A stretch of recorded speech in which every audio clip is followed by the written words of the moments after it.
ন- নমস্কার আপনাদের সবাইকে। কেমন আছেন আপনারা? আশা করছি অনেক ভালো আছেন। আজকে আমার কাছে একটা সুখবর আছে আমার জীবনের। কারণ আজকে আমি স্নাতকোত্তর পাশ করেছি। তো আমি আমার এই যে বিশ্ববিদ্যালয় জীবনের একটা লম্বা একটা যে জার্নি ছিল, সেটি সম্পর্কে আপনাদেরকে জানাবো। আমি যখন এইচএসসি পরীক্ষা দিই, এইচএসসি পরীক্ষা দেওয়ার ঠিক পরীক্ষার মানে শেষ শেষ করেছি আজকে এসএসসি পরীক্ষা। এর পরদিন থেকেই আমার প্রস্তুতি চলছিল আমি কিভাবে বিশ্ববিদ্যালয়ে ভর্তি হব সেই বিষয়টি নিয়ে বাসায় খুব আলোচনা হচ্ছিল। তো তখন যে ব্যাপারটি ঘটেছিল আমার সাথে, আমার বাবা একদমই চাচ্ছিলেন না আমি বিশ্ববিদ্যালয়ে ভর্তি হই। আমি আমার এই বিশ্ববিদ্যালয়ে ভর্তি পরীক্ষায় আমি একটি মাত্র বিশ্ববিদ্যালয়ে পরীক্ষা দিতে পেরেছিলাম, তার নাম চট্টগ্রাম বিশ্ববিদ্যালয়। বাবা চাইছিলেন, যেহেতু আমি রাঙামাটির মেয়ে আর আমাদের রাঙামাটিতে একটি বিশ্ববিদ্যালয় আছে, সেই বিশ্ববিদ্যালয়টি হচ্ছে রাঙামাটি বিজ্ঞান ও প্রযুক্তি বিশ্ববিদ্যালয়, ওইখানে যেন আমি ভর্তি হই। আসলে মধ্যবিত্ত পরিবার থেকে উঠে এসেছি আমি। আর যেটা হয়, বাবা মারা কিন্তু চায় না মেয়েরা মানে বাইরে গিয়ে পড়ুক। তাদের কাছে একটা আতঙ্ক থাকে, আসলে চায় না, তারা আসলে হয়তো মন থেকে চায়, কিন্তু তারা বিভিন্ন পারিপার্শ্বিকতা চিন্তা করে হয়তো ভাবে না মেয়েটা আমার কাছেই থাক। আর সেখানে তো আমি একটা মাত্র মেয়ে, তো যার ফলে এটা আরও বেশি প্রকট ছিল আমার ক্ষেত্রে। তো শুরু হয় আমার কান্নাকাটি, যে না আমি পরীক্ষা দিবই, বাবা প্লিজ আমাকে পরীক্ষা দিতে দাও। এরকম একটা খুবই খুবই মানে বাবা বাবা রাজি হচ্ছে না, আর আমি বাবার পিছন ছাড়ছি না, বাবাকে রাজি করিয়ে ছাড়বো, বিষয়টা এরকম ছিল। কিন্তু তখন আমার মা আমার পাশে ছিলেন। মা মা বাবাকে বুঝাচ্ছিলেন, তুমি চেষ্টা করে দেখো একবার, যে হয়তো বা সমস্যা তো নেই, ও পরীক্ষা দিলেই যে পাশ করবে বিষয়টা তো এরকমও না, পরীক্ষা দিক সে, তারপর দেখা যাবে, এরকম একটা বিষয় ছিল। তারপর এখন তো শুধু পরীক্ষা দিলেই তো হবে না, আমাকে তো পরীক্ষা দেওয়ার আগে যে প্রস্তুতি, যে ভর্তি পরীক্ষার প্রস্তুতি, সেটা নিতে হবে। ওইটা আমি কিভাবে নিব, ওইটা নিয়ে পড়ে গেলাম মহা দুশ্চিন্তায়। কারণ আমি ভর্তি পরীক্ষা সংক্রান্ত কোনো কিছুই জানি না, মানে আমার আমার কোনো নলেজ ছিল না এসব ক্ষেত্রে। তখন আমার সেজ মাসির পরিবার, আমার সেজ মাসির নাম কৃষ্ণা চক্রবর্তী, আর আমার মেসো স্বপন চক্রবর্তী। ওনারা যদি ওই সময় আমার পাশে এসে না দাঁড়াতেন, আমি তৃষা এখানে আজকে হয়তো চট্টগ্রাম বিশ্ববিদ্যালয় থেকে অনার্স মাস্টার্স করা আমার পক্ষে হয়তো সম্ভব ছিল না। তো সেই সময় আমার মেসো বলছিলেন, না ও আমার কাছে থেকে পরীক্ষা দিবে, আমার কাছে থেকে কোচিং করবে, সব কিছু করবে। আর আমি যে বিশ্ববিদ্যালয়ে মানে টিকবো, এটা একমাত্র আমার মেসো ছাড়া আর কেউ কোনোদিনই কথাটা বলেনি যে আমি পরীক্ষায় পাশ করব। মানে এটা কেউ কেউ কোনোদিন বলেনি। আমি যখন পড়ছিলাম তখনও কেউ বিশ্বাস করেনি যে আমি পাশ করব। একমাত্র আমার মেসো বলেছিল। তিনি আজকে আমাদের মাঝে নেই। যদি উনি আজকে বেঁচে থাকতেন, হয়তো উনি সবচেয়ে বেশি খুশি হতেন। কিন্তু আমার মেসোর ছায়া আমার দাদা রাজীব চক্রবর্তী, উনি সবসময় আমার পাশে ছিলেন। ওনারা না থাকলে হয়তো এটা আমার পক্ষে সম্ভবই ছিল না। রাঙামাটি থেকে একটা ছোট্ট মেয়ে এসে বিশ্ববিদ্যালয়ের মতো একটা জায়গায় থাকা, যেখানে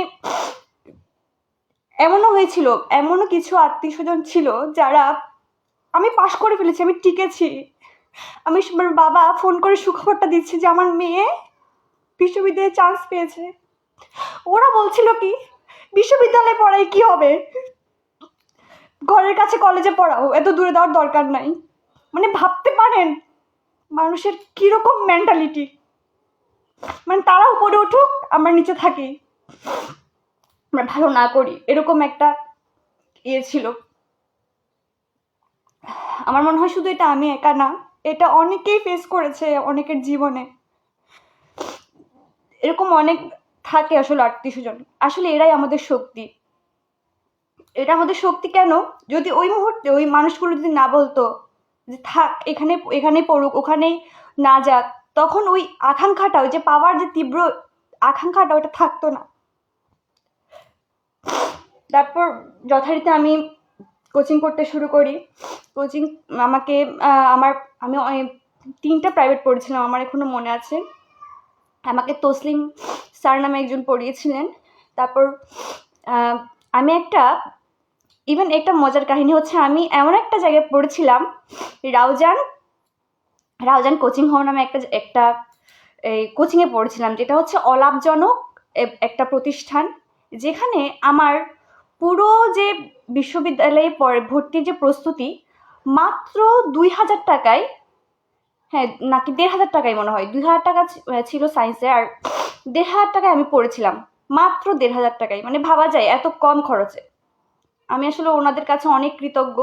ওখানে কিছু আমার সিনিয়র বড় ভাইরা ছিলেন, আসিফ ভাই, রবিউল ভাই, বিটন দাদা, আমি সবাইকে, দিদার ভাই, আমি সবার কাছে অনেক কৃতজ্ঞ।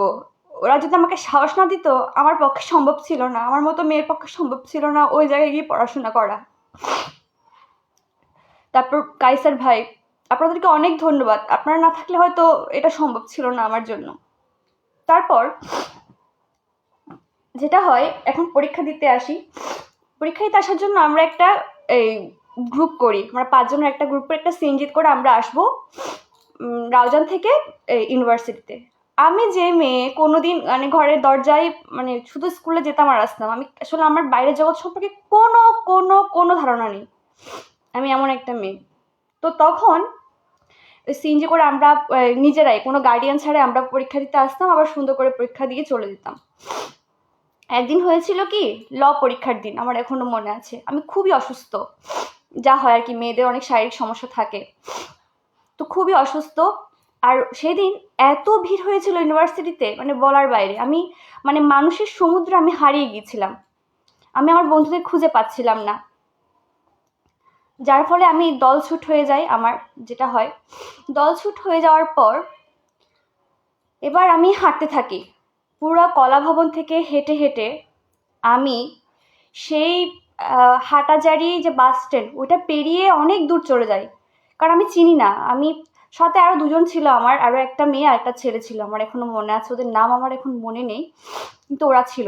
একটু সাহস পেয়েছিলাম ওদেরকে দেখে, কারণ তখন কোনো গাড়ি চলাচল করছিল না, কারণ এত মানুষের চাপ ছিল সে সময়।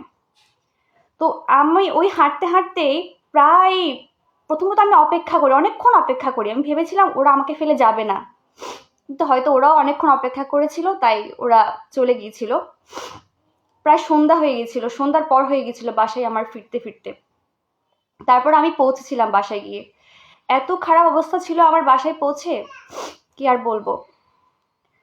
তো এরপর এরপর পরীক্ষা ছিল আমার, যে আমি যে বিষয়ে পড়াশোনা করছি নাট্যকলা বিভাগে। এরপরে আমার বাবা আমাকে পরীক্ষা দেওয়ার জন্য নিয়ে আসেন এবং নিয়ে যান। তো আমি মানে আমার পরীক্ষাটা খুবই ভালো হয়েছিল, আর বাবাকে বেরিয়ে বলছিলাম, বাবা এটা তো খুব ভালো হয়েছে। তো বাবা বলল, আরও পড়ো, ভালো করে পরীক্ষা দাও। মানে তখন বাবার একটা অদ্ভুত চেঞ্জ এসেছিল, বাবা যখন ইউনিভার্সিটিতে গেছে তখন বাবার একটা অদ্ভুত চেঞ্জ এসেছিল, কিন্তু এর আগে কিন্তু বাবা কিন্তু চায়নি আমি বিশ্ববিদ্যালয়ে পড়ি। তো তারপর পাশ করার পর তো বাবা অনেক অনেক মানে গর্ববোধ করেছিল যে আমার মেয়েটা চান্স পেয়েছে। ওই ঘটনাটা আপনাদেরকে বললাম, যে আত্মীয় স্বজনদের অনেক টিটকারি আমি শুনতে পেয়েছিলাম ওই সময়, মনটা খুব ভেঙে গিয়েছিল ওই সময়। তারপর যেটা হয়, আমি আরও কিছু মানুষকে ধন্যবাদ দিতে চাই। বিশেষ করে আমি যখন প্রাইভেট পড়তে যেতাম, তো আমার ওই যে আমি যেখানে যে মাসির বাসায় থাকতাম, ওই মাসির বাসা থেকে ওই প্রাইভেটটা অনেক দূরে ছিল। তো যেহেতু আমি অনেকগুলো 3টা প্রাইভেট পড়তাম বললাম, তো যাতায়াতের ক্ষেত্রে সন্ধ্যা হয়ে যেত। তখন আমার কখনো আমার জ্যাঠাতো ভাইয়েরা, কখনো আমার কাকাতো ভাইয়েরা বা আমার কাকারা অনেক সময় আমাকে রাত্রিবেলা তারা বাসায় পৌঁছে দিয়ে আসতেন। তো ওইটা আমি কোনোদিন ভুলবো না। যদি ওরা ওই ছোট্ট কাজটা, ওরা ওই ছোট্ট সাহায্যটা আমাকে না করতো, হয়তো বা আমার ওই জায়গাতে আমি অনেক প্রতিবন্ধকতার শিকার হতাম। আসলে আমার লাইফটা এরকম যে আমি কোনো কিছু খুব সহজে পাই না।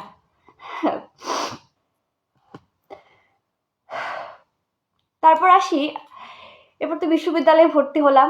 বিশ্ববিদ্যালয়ে ভর্তি হওয়ার পরও যে লাইফটা খুব স্মুথ গেছে ব্যাপারটা কিন্তু এমন নয়। বিশ্ববিদ্যালয়ের প্রথম বর্ষের পরীক্ষায় আমি দ্বিতীয় স্থান লাভ করি। দ্বিতীয় স্থান লাভ করার পরে একটা কথা খুব চলছিল ওই সময়, যেটা আমার কানে আসে এবং আমার কাছে খুবই খারাপ লাগে কথাটা। সেটা হচ্ছে, মফস্বল থেকে এসে একটা মেয়ে কিভাবে সেকেন্ড হয়। ওইটা বলছিল আমার সহপাঠীরাই। মানে তাদের তাদের কথা হচ্ছে ওরা অনেক ভালো নামি দামি কলেজ থেকে পাশ করে বিশ্ববিদ্যালয়ে এসেছে, আমি তো তা না। আমি তো রাঙামাটির মতো একটা প্রত্যন্ত জায়গা থেকে এসেছি।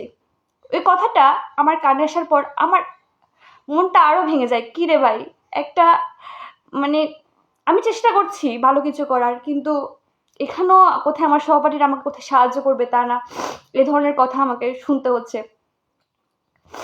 তারপর ওইটা তো যায়, ওর পরে আমার জেদটা আরো বেড়ে যায়। না, আমি দেখাবো তোদেরকে যে আমি আমি কি করতে পারি, আমি আসলেই পারি।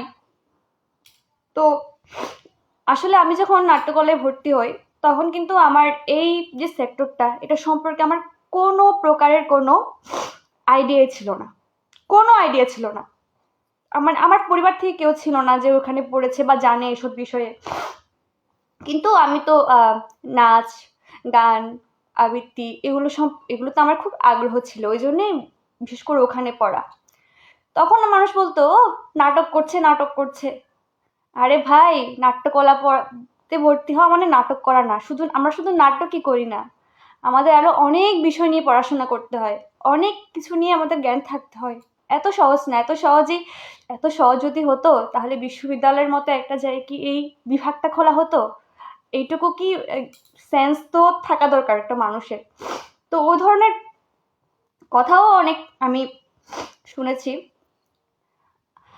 আমার এই বিশ্ববিদ্যালয়ের জীবনে আমি অনেক স্যার ম্যাডামদের কাছ থেকে অনেক স্নেহ পেয়েছি, অনেক ভালোবাসা পেয়েছি। আমি প্রত্যেকটি স্যার ম্যাডামকে আমার মনের অন্তর থেকে আমি কৃতজ্ঞতা জানাচ্ছি। আমি বিশেষভাবে বলতে চাই রূপা ম্যামের কথা। ম্যাডাম, আমি তখন মানে বিশ্ববিদ্যালয়ে মানে আমি একমাত্র যে 100% অ্যাটেন্ডেন্সের জন্য পুরস্কার পেয়েছিলাম। এটা কোনো জায়গাতেই ছিল না। ঝড় হোক বৃষ্টি হোক আমি ইউনিভার্সিটিতে যেতামই, যেভাবে হোক। আর একদম ক্লাস শুরু হওয়ার 2-3 ঘন্টা আগেই আমি চলে যেতাম। আমার বিশ্ববিদ্যালয়ে কেন জানি ভালো লাগতো, আমার ডিপার্টমেন্টটাকে খুব ভালো লাগতো।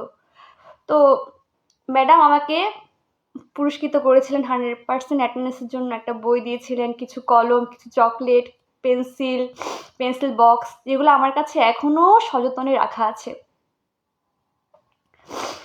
তো ম্যাডামকে অনেক ধন্যবাদ। ম্যাডাম যদি ওই ছোট্ট করে আমাকে একটু উৎসাহ না দিতেন, হয়তো ওভাবেই যাওয়ার সেই আকুতিটাও হয়তো বা এটা পেতাম না।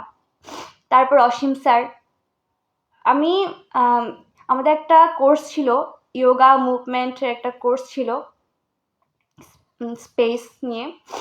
ওইখানে এমন ছিল যে আমি খুব ভালো পারতাম ওই কাজগুলো, আমার কাছে খুব মজা লাগতো এবং স্যারের ক্লাসটাও খুব মজার ছিল। আমাদের প্রত্যেকটা সহপাঠীর কাছে খুব মজার ছিল ওই ক্লাসটা।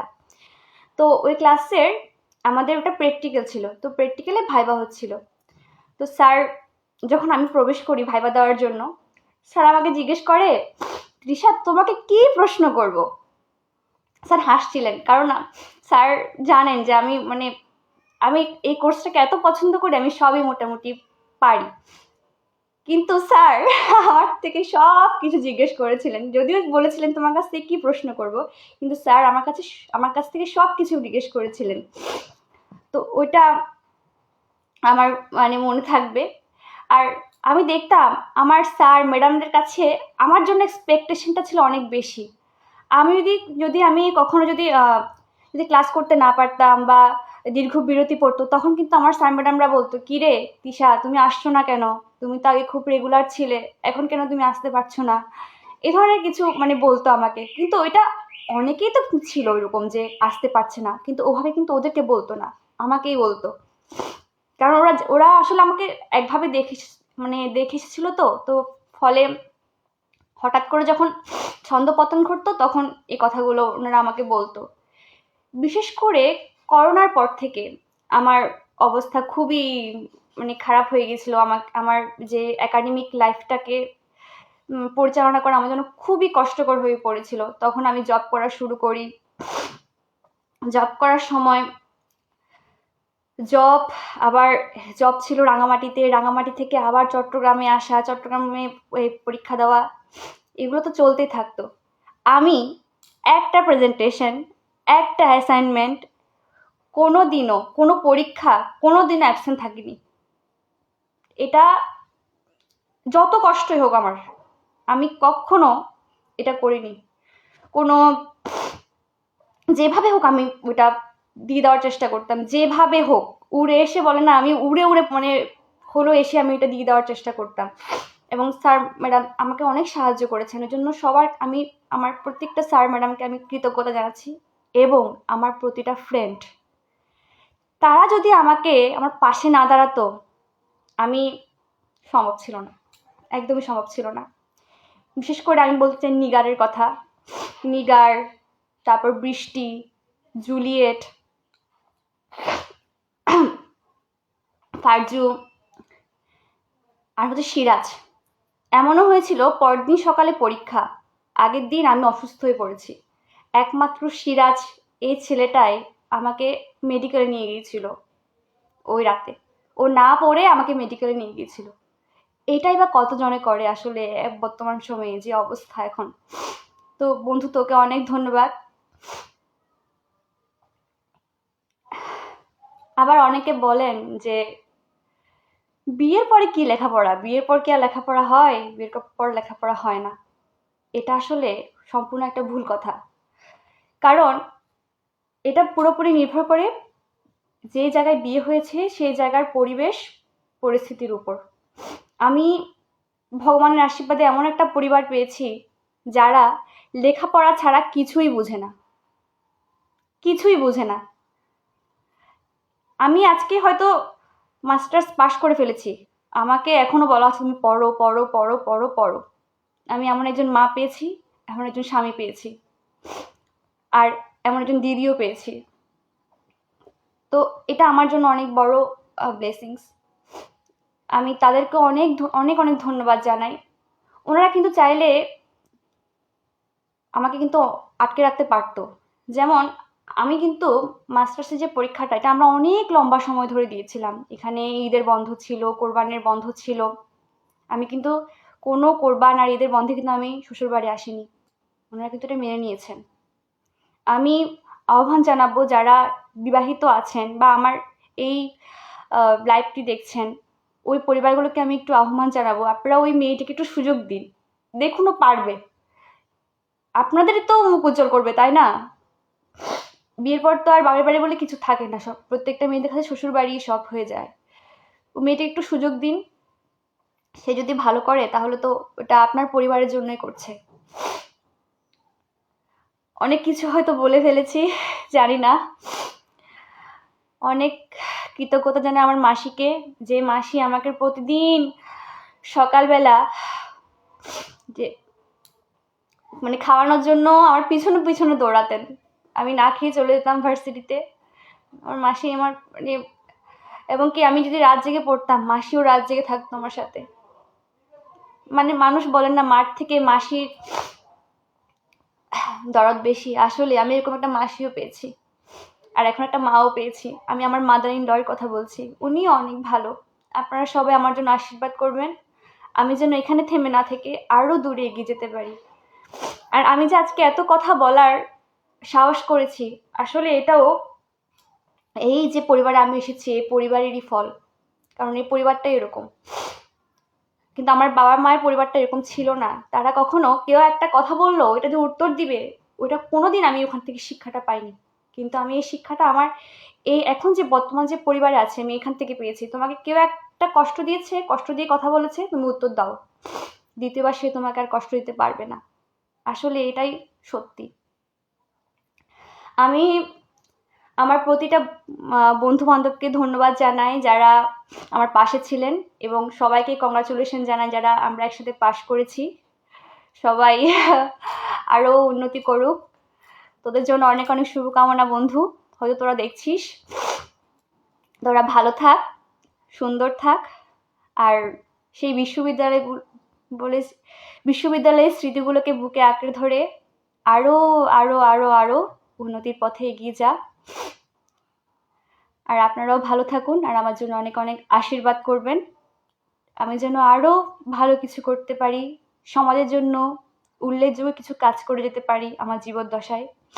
সবাইকে অনেক অনেক ধন্যবাদ এতক্ষণ ধরে আমার পাশে থাকার জন্য। ও পরিশেষে আরেকটা কথা বলতে হয়, সেটা হচ্ছে আমি যেখানে জব করতাম সেটা তো বলা হয়নি। ওখানে রিপন চাকমা স্যার, বীণা ম্যাডাম, বাসনা ম্যাডাম ওনাদেরকেও অনেক ধন্যবাদ জানাই। সেই সাথে জীবক দা আপনাকেও অনেক ধন্যবাদ জানাই। আপনারা যদি আমাকে সাহায্য না করতেন আমি এভাবে দৌড়ে দৌড়ে গিয়ে পরীক্ষা দেওয়াটাও আমার জন্য অনেক কষ্টকর হয়ে যেত। সবাইকে অনেক কৃতজ্ঞতা এবং আবারও নমস্কার সবাইকে। সবাই ভালো থাকুন। এই বলে আমি আমার লাইভটি এখানেই শেষ করছি।